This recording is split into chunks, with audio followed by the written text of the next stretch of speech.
This is part 9 of a multi-part training series that will show various ways to create animations without using a single keyframe.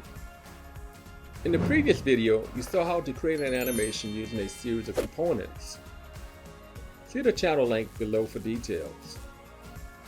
In this video, I will show you how to create an animation using a series of effects without using a single keyframe. Let's look at a simple example. Open Create Studio and add a static or dynamic background to your liking. Add a series of effects to your project and adjust their properties as needed.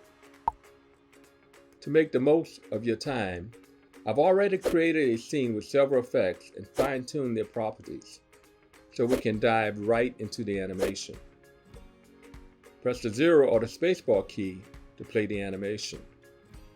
Remember, the beauty of this tutorial is that every effect was created without using a single keyframe.